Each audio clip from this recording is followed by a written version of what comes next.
Bem-vindo ao nosso estudo da lição da Escola Sabatina, Administradores Fiéis à Espera do Mestre. Te convido a se inscrever no canal, a compartilhar estes conteúdos e sermos agentes de esperança, mensageiros da palavra do Senhor, mensageiros de boas novas da salvação do reino. Afinal de contas, Jesus está voltando e vamos juntos advertir as pessoas desta novidade tão grande que nós aguardamos, que é Jesus voltar com poder e toda glória. A lição desta semana tem como título Cuidado com a cobiça. O verso para memorizar está no livro de Lucas, capítulo 12, verso 15, e diz assim: Tenham cuidado e não se deixem dominar por qualquer tipo de avareza, porque a vida de uma pessoa não consiste na abundância dos bens que ela tem. O que é cobiça? O que Deus compara à cobiça? Porque Deus advertiu na sua lei contra a cobiça. A cobiça é definida como um desejo desordenado de uma pessoa por riquezas ou posses que não lhe pertencem. É um apego excessivo ao dinheiro e aos bens materiais. A que Deus compara a cobiça? Deus compara a cobiça à mentira, ao roubo e ao assassinato. Porque Deus nos advertiu na sua lei contra a cobiça? Porque a cobiça impede que entremos no reino dos céus.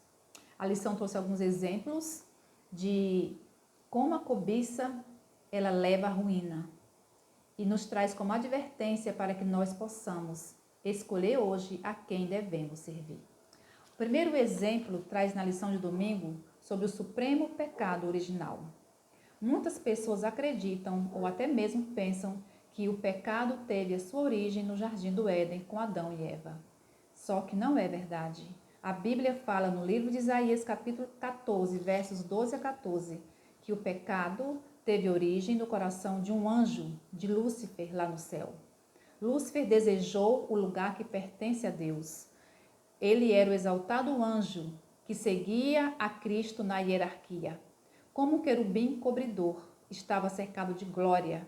Como ser criado, ele tinha tudo. Mas havia no seu coração um descontentamento com a posição que ele exercia. Paulo, no livro de Efésios capítulo 5 e Colossenses também, capítulo 3, compara a cobiça com a idolatria. Por quê? Porque tira o foco de Deus.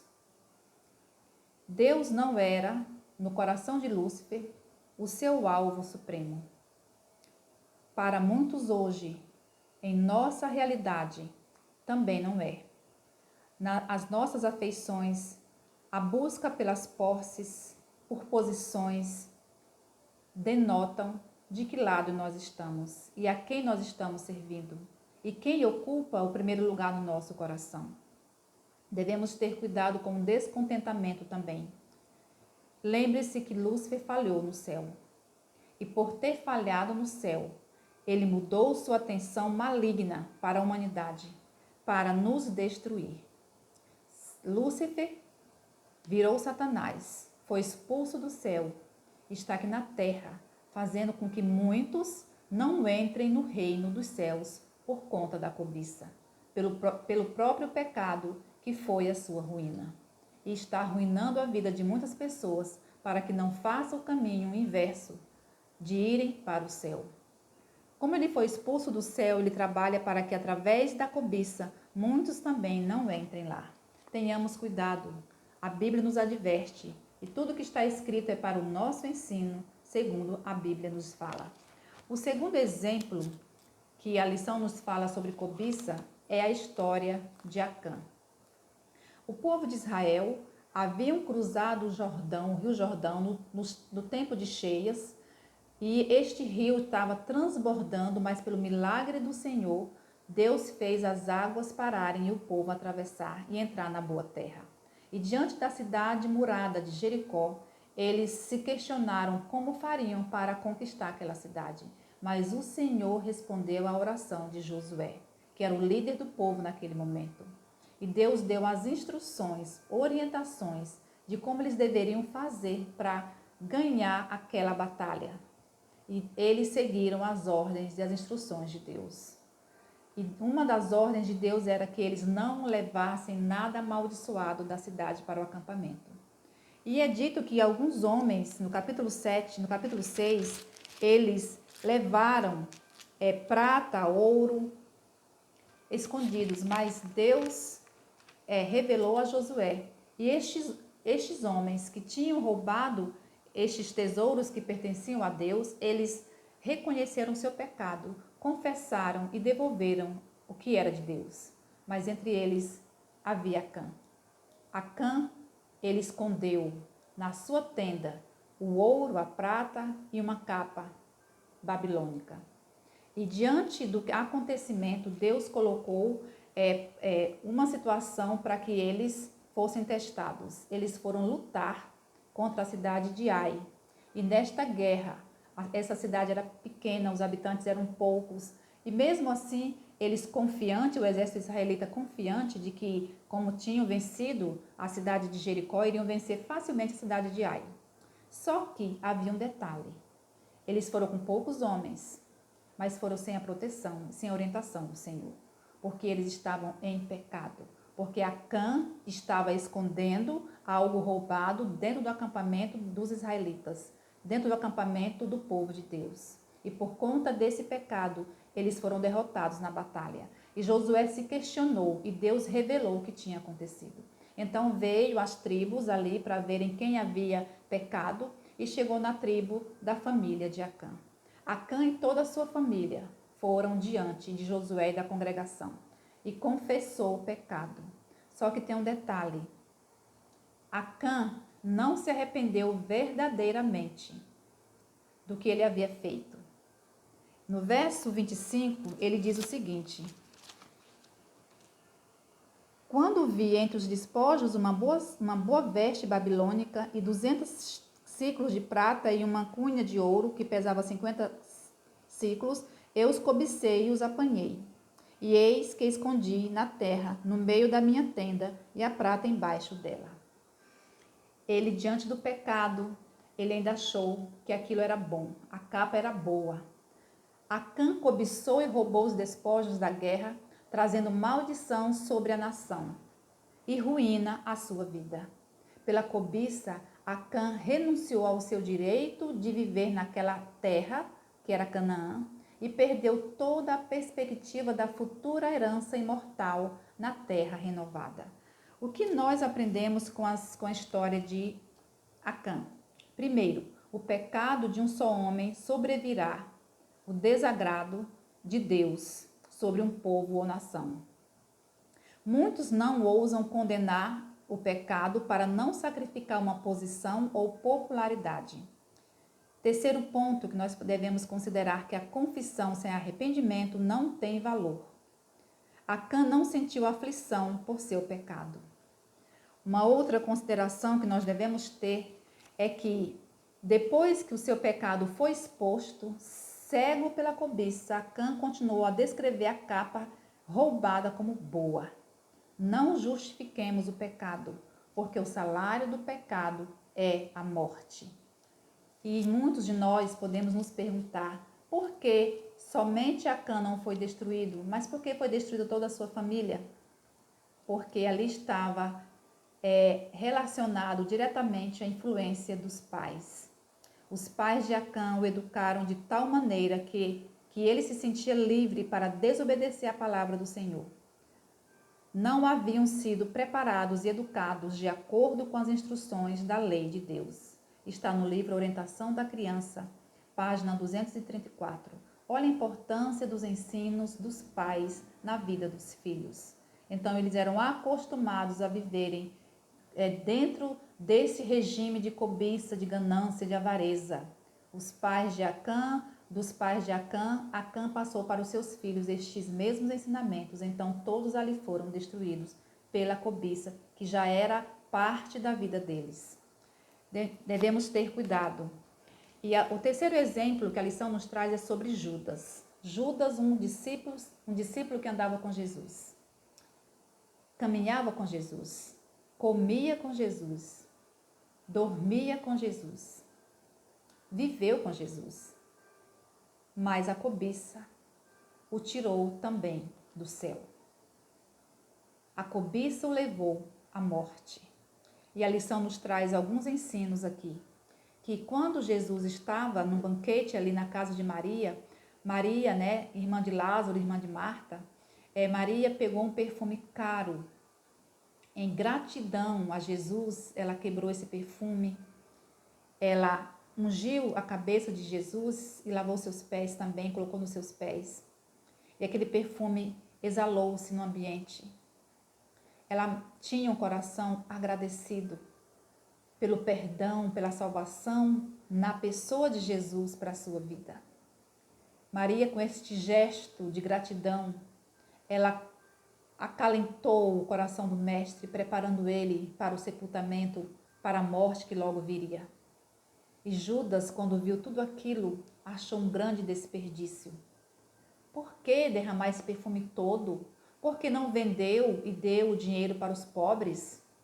E Jesus falou para Judas que os pobres sempre haveriam de existir. Mas Maria fez uma grande atitude. Ela estava ungindo Jesus para a morte. Jesus reprovou a atitude de Judas e valorizou a atitude de Maria. E temos uma pergunta para nós. Tem Jesus nos repreendido por atitude semelhante pelo egoísmo e cobiça implantados no nosso coração? Andar com o Rei do Universo, como Judas andava. Ele aqui nos demonstra que ele, por mais que andasse com o Rei do Universo, o seu coração não servia a Jesus, mas o seu coração servia ao príncipe deste mundo. O seu coração estava nas coisas desta terra, nas posses, nos bens materiais desta terra. Judas, ele era o tesoureiro da equipe de Jesus, dos discípulos. E é dito que ele sempre roubava daquela bolsa dinheiro que era para as necessidades humanas. Então, ele não estava ali preocupado em ajudar os pobres, mas preocupado com a ganância que havia no seu coração. A lição também nos ensina que o desejo mau distorce a percepção do pecador, que o desejo mau conduz à idolatria, que o desejo mau diviniza coisas materiais em lugar do Criador, em lugar de Deus. Posições de liderança e eventos milagrosos, por si só, não restringem a cobiça do coração humano. Judas tinha uma posição. Judas viu milagres, mas isso não tirou do seu coração o desejo pela cobiça.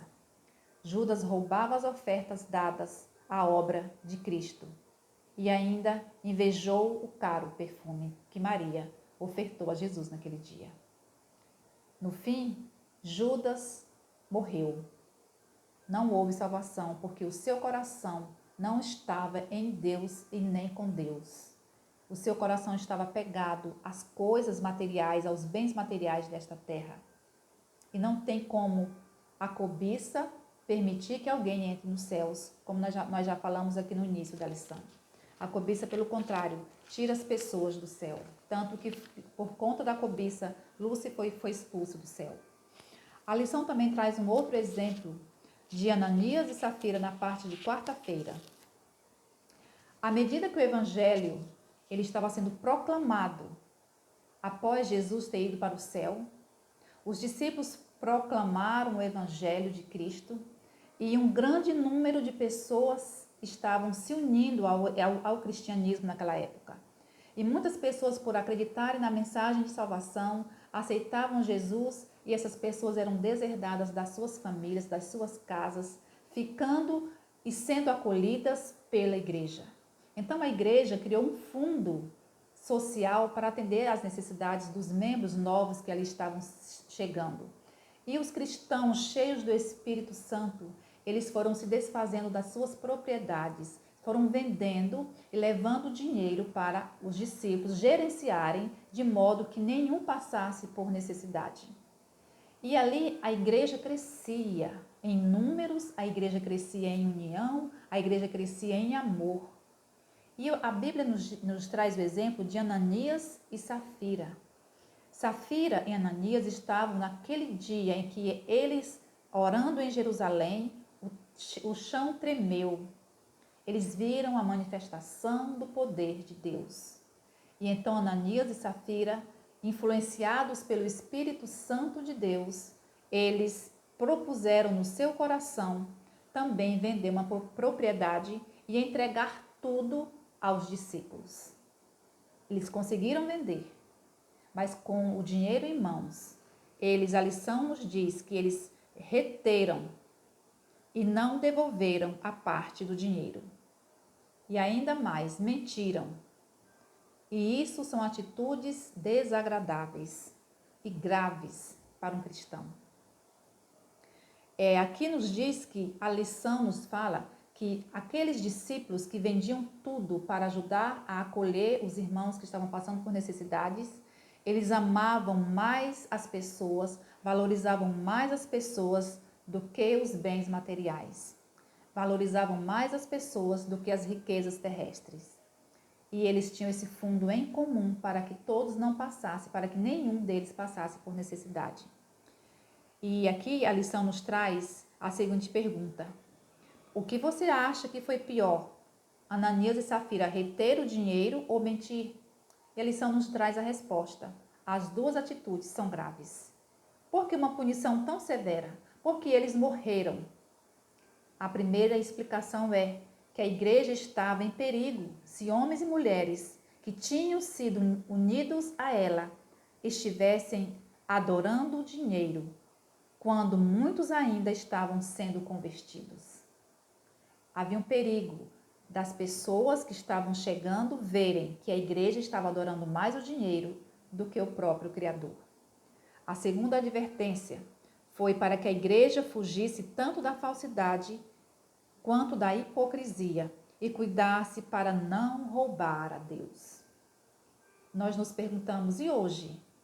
Muitos não estão fugindo da falsidade, muitos não estão fugindo da hipocrisia, muitos estão retendo o que é de Deus, muitos estão mentindo a Deus. E por que não acontece com eles o que aconteceu com Ananias e Safira? Nós devemos lembrar que Deus sonda, Deus vê o coração. E nós estamos passando por um tempo de juízo. Por um tempo de juízo, onde tudo é anotado, tudo é pesado e tudo está sendo posto na balança. Tenhamos cuidado, porque com Deus nós não devemos brincar e nem zombar, e muito menos mentir. Algumas considerações da história de Ananias e Safira para nós. Deus nos abençoa com bens para que possamos doar à sua causa. Se os recursos fluíssem para a tesouraria em harmonia com o plano designado por Deus, haveria muito dinheiro disponível para a obra avançar. Satanás não fica feliz em ver o reino de Cristo avançando, crescendo, sendo estabelecido na terra. E Satanás insinua a cobiça, dizendo que a promessa que fazemos é grande demais. Eu vou vender uma terra. Mas eu vou passar necessidade. Eu poderia fazer isso e isso com dinheiro. Ele começa a insinuar, como insinuou com Ananias e Safira. Tenhamos cuidado. Como Ananias e Safira, muitas pessoas esbanjam dinheiro gratificando a si mesmas, enquanto trazem a Deus uma oferta medíocre, quase que de má vontade. Não podemos enganar ao Senhor. Deus prova que Ele sonda o coração. A mentira nos tira do céu. Ananias e Safira perderam esta vida e a vida que está por vir. Mais um exemplo de que nos mostra que a cobiça tira a pessoa do céu. E diante destes exemplos, o que nós podemos fazer para vencer a cobiça? Porque a cobiça é uma questão do coração, como diz a lição de quinta-feira. A cobiça é um ato interno, só a pessoa e Deus conhecem. 1 Coríntios 10, 13, nos diz que nenhuma tentação é dada de modo que nós não possamos suportar. Que promessa é dada aqui e por que é tão importante entendê-la quando se trata de cobiça? Deus não permite que nenhuma tentação ou prova seja maior do que a nossa capacidade de suportar. Pela graça de Deus, nós podemos vencer a cobiça. Jesus é o nosso exemplo. Ele foi tentado em tudo, mas pela graça venceu. Por que Jesus venceu? A lição traz 3 segredos para que nós também, assim como Jesus, vençamos a cobiça. Primeiro, nós devemos tomar a decisão de servir a Deus, de depender de Deus, de fazer parte da sua família. escolhendo pessoalmente a quem nós serviremos, a Deus ou ao dinheiro. Nós não podemos servir a dois senhores. Escolhamos a quem nós vamos servir. O segundo segredo é que nós devemos orar diariamente. Orar diariamente para que nós não venhamos a cair em tentação. O terceiro segredo é que nós sejamos regulares no estudo da palavra de Deus, para que o nosso coração seja guardado da tentação, para que nosso coração seja guardado e não pequemos contra o nosso Deus. Estudemos a Bíblia, a palavra de Deus, que é lâmpada para os nossos pés e luz para o nosso caminho. A Bíblia, ela nos revela a vontade de Deus. A Bíblia nos ensina a vontade de Deus. A Bíblia nos corrige, nos ensina, nos repreende. Ela nos fala aquilo que nós precisamos ouvir para que a nossa salvação seja garantida. Estudemos a Bíblia diariamente, assim como nós nos alimentamos do pão material, nos alimentemos da palavra do Senhor, que é pão do céu, que é água ao sedento, que é luz para o viajante, que é consolo ao cansado. A palavra de Deus é tudo para nós. Jesus é o nosso exemplo de comunhão. A cobiça não conhece limites. E a solução para a cobiça, para a ganância, é que nós andemos no Espírito, para que nós nos alimentemos da palavra de Deus e não andemos na carne, satisfazendo os desejos carnais que nos levam a pecar. A cobiça não conhece limites. Nós vimos que a cobiça tira a pessoa do céu. Se nós alimentarmos o nosso coração mais da palavra de Deus, o Senhor nos guardará na hora da tentação. Que o Senhor nos ajude a vencermos pelo poder do Espírito Santo esse desejo maligno que o inimigo vem implantando e vem perseguindo aos cristãos para que caiam, para que não se levantem e para que não entrem nos céus. Lembre-se que Satanás foi expulso do céu por conta da cobiça no seu coração. E o desejo dele é que nenhum de nós entremos no céu por conta da cobiça. Escolha hoje a quem você vai servir. A Deus? Que seja Deus. Que seja primeiro Deus. E que o seu coração seja guardado por meio da oração, por meio da palavra, por meio da comunhão, por meio da fidelidade. Seja fiel, porque nós somos administradores de um Deus que é fiel. E Deus vem buscar um povo fiel para morar com Ele e entrar na cidade de Jerusalém pelas portas. Que o Senhor nos abençoe. Amém.